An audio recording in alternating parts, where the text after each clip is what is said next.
నకిలీ డిగ్రీల తమ్మినేని అవినీతిలో గొప్ప జ్ఞాని. ప్రజాస్వామ్యంలో శాసనసభ అంటే గుడి లాంటిది. వందల మంది ప్రజాప్రతినిధులు ఉండే ఆ సభను నడిపించే స్పీకర్ పదవిలో అయ్యదేవర కాళేశ్వరరావు మొదలు ఎంతో మంది విఘ్నులను చూశారు తెలుగు ప్రజలు. కానీ జగన్ రెడ్డి అధికారంలోకి వచ్చాక ఆ పదవిలో కూర్చున్న తమ్మినేని సీతారాంను చూసి ప్రజలు నిరాశకు గురయ్యారు. బయట సంగతి ఎలా ఉన్నా కనీసం సభలో అయినా రాజ్యాంగ విలువలను గౌరవించని వ్యక్తి తమ్మినేని.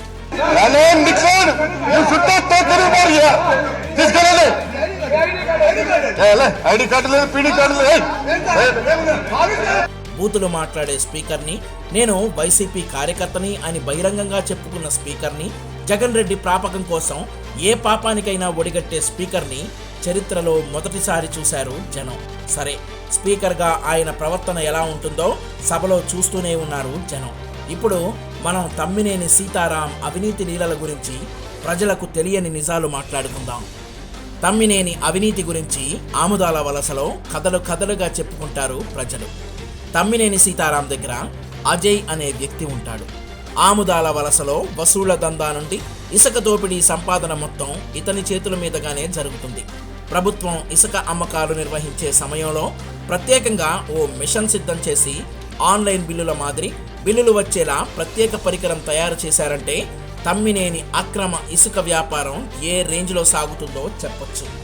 ఆముదాల వలసలో 12 ర్యాంపులు, పురుషోత్తమపురంలో 2 ర్యాంపులు, పెద్ద శవలపురంలో, చెవుకులపేట, సింగూరు, అక్కవరం, దూసి ప్రాంతాల్లో ఉన్న ఇసుక ర్యాంపులన్నీ తమ్మినేని దోపిడీకి గురవుతున్నాయి. రోజుకు 1500 లారీల ఇసుకను విశాఖపట్నంకు తరలిస్తున్నారు. నాగావళి ప్రాంతంలో తమ్మినేని ఇసుక దోపిడీకి భూగర్భ జలాలు పడిపోయి రైతులు రోడ్డున పడ్డారు. తమ్మినేని మైనింగ్ దోపిడీ ఆ రేంజ్లో ఉంటుంది. ఇక తమ్మినేని కొడుకు చిరంజీవి నాగ్ అయితే సెటిల్మెంట్లు, భూ కబ్జాలు, మైనింగ్ అన్నీ చూసుకుంటాడు. తండ్రిలాగే ఇతనికి కూడా రాజ్యాంగ విలువలు లేవు. పదవి మాత్రమే మీది, పవర్ మాది అంటూ తెలుగుదేశం పార్టీ మద్దతుతో గెలిచిన సర్పంచ్లను బహిరంగంగా బెదిరించిన రౌడీ ఈ చిరంజీవి నాగ్. ఇవాళ నేను చెప్తున్నా ఓపెన్ గా, పదవి మాత్రమే మీది, పవర్ మాది, అది గుర్తుపెట్టుకోండి. బెల్లుకోలు రెవెన్యూ గ్రామం నందిగాంలో 10 హెక్టార్ల గ్రానైట్ భూమిని రాత్రి పగలు తవ్వేస్తూ సొమ్ము చేసుకుంటున్నాడు. చింతామణి రెవెన్యూ గ్రామం టెక్కలిలో 21 ఎకరాలు కబ్జా చేశాడు. కుటుంబాల మధ్య చిచ్చు పెట్టి వాళ్ల ఆస్తులు లాక్కోవడంలో మనోడు దిట్ట.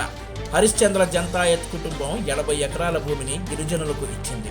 అయితే వారి కోడలు సరోజిని జంతాయత్ను అడ్డం పెట్టుకుని గిరిజన భూములను వెనక్కి లాక్కోవడమే కాకుండా ఆ కుటుంబానికి 20 ఎకరాలు పడేసి మిగతా 60 ఎకరాలు లాక్కున్న కాలనాగు ఈ చిరంజీవి నాగ్. తమ్మినేని భార్య వాణిశ్రీ కూడా తీసుకోలేదండోయ్. అవుట్ సోర్సింగ్ ఉద్యోగాలు అమ్ముకొని 20 కోట్ల రూపాయలు సంపాదించారు.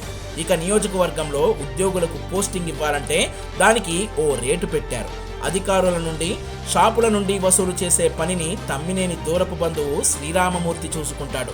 ఎమ్మెల్యేతో పని కావాలంటే చనపల లక్ష్మీ నరసింహాన్ని కలిసి అక్కడ రేటును బట్టి సమర్పించుకోవాల్సిందే. ఆముదాల వలసలో 8 ఎకరాలు, బూర్జాలో 21 ఎకరాలు, తొగరంలో 41 ఎకరాలు బినామీ పేర్లతో తమ్మినేని కుటుంబం చేజిక్కించుకుంది. వీరి భూదాహానికి వందల మంది రోడ్డున పడ్డారు. పేదల భూములు, గిరిజనుల భూములతో పాటు చేపల చెరువులు, కొండలు కూడా ఆక్రమించేశారు. వాటిలో తోటలు వేసి దర్జాగా అనుభవిస్తున్నారు. తమ్మినేని సీతారాం అవినీతి సంపాదనకు నిదర్శనంగా శ్రీకాకుళం న్యూ కాలనీలో 10 కోట్ల రూపాయలు విలువ చేసే 1000 చదరపు గజాల స్థలం, విశాఖ బీచ్ రోడ్లో 15 కోట్ల రూపాయలు విలువ చేసే బంగ్లా, ఆనందపురంలో 400 కోట్ల రూపాయలు విలువ చేసే 60 ఎకరాల భూమి, న్యూజివీడులో 80 ఎకరాలు, ఆముదాల వలసలో 180 ఎకరాలు ఉన్నాయి. ఇకపోతే ఇంటర్లోనే చదువుకు పంగనామం పెట్టిన తమ్మినేని సీతారాంకు తన పేరు పక్కన లా డిగ్రీ తగిలించుకోవాలనే కోరిక పుట్టింది. అంతే, నకిలీ డిగ్రీ సర్టిఫికెట్లు సృష్టించి ఉస్మానియా యూనివర్సిటీ పరిధిలోని మహాత్మా గాంధీ లా కాలేజీ నుండి లా డిగ్రీ సంపాదించారు.